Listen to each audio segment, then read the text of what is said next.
ओम नमो भगवते वासुदेवाय।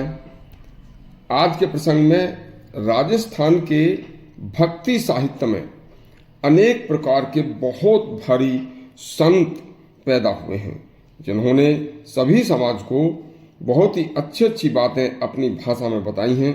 इसी तरह से आज जाट समाज, जिसको बहुत मानता है, जाट समाज के और विष्णुई समाज के दो महान संतों का यह उपदेश, अति कल्याणकारी उपदेश आपके सामने लेकर आए हैं, जिन्होंने अपनी भाषा में किस तरह से समझाया है। एक बार पूरा सुनना। जसनाथ जी महाराज का जसनाथी पंथ जाट जाति में बहुत प्रचलित है। जसनाथ जी महाराज ने 36 नियम के अंतर्गत धर्म पालन, अहिंसा, शौच, संतोष, शील, सत्य, संयम, पवित्रता, दुविधा, दुर्गुणों का परित्याग व आदर्श व्यवहार की वृत्ति के लिए लिखा है।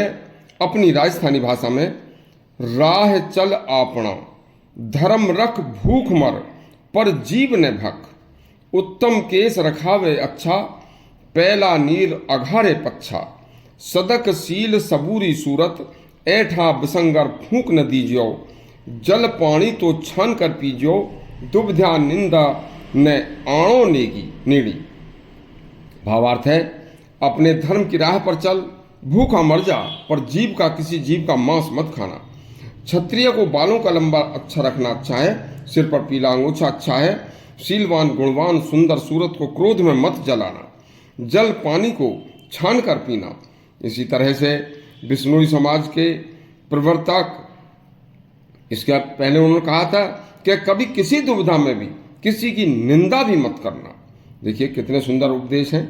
इसी तरह से विष्णुई समाज के प्रवर्तक संत जाम्बोजी महाराज ने कहा है कि अपनी शब्दवाणी में नियमों के अंतर्गत शील, संतोष, शौच, हवन, यज्ञ, क्षमा, दया, अस्ते, सत्य, अपि सुनता, विवादहीनता, प्रभु स्मरण, व्रत, उपवास, काम, क्रोध, लोभ, अजरों का दमन, व्यसनों का परित्याग, गुण संपदा से संबंध, सात्विक जीवन चर्चा।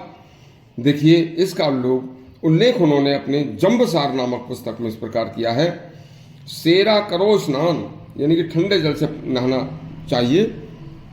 सेरा करो स्नान, शील, संतोष, सुच प्यारो, होम हित चित प्रीत, क्षमा दया हृदय धरो, चोरी निंदा झूठ बरजनियो, बाद ने करणों को, भजन विष्णु जो बतायो जो, अजर जरे जीवन न मरे, अमल तमाकू भांग मध्यमास से तू दूर ही भागे। जम्बू सागर में जम्बोजी महाराज ने भी सभी दुर्गुणों, मांस, मदिरा का परित्याग करके हवन, यज्ञ, पवित्रता, स्नान, ध्यान, भगवान विष्णु की पूजा करने का उपदेश दिया है। राजस्थान के भक्ति साहित्य में दोनों क्षत्रिय जातियों को इस प्रकार दैवी संपदा का निर्देश देकर समझाया है, जिससे क्षत्रियों में भी दोष उत्पन्न न हो। इस तरह के अति पवित्र हिंदू धर्म के सनातन में हमारे महापुरुषों तथा संतों ने समय समय पर मनुष्यों को अपनी सरल भाषा में मनुष्य के दिव्य गुणों को दर्शाया है।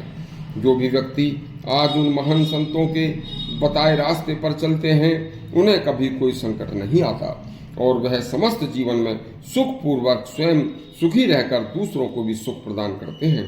इसी तरह के और भी कल्याणकारी अनेक प्रसंग सुनने के लिए हमारा चैनल सब्सक्राइब करें और घंटी दबाएं। धन्यवाद।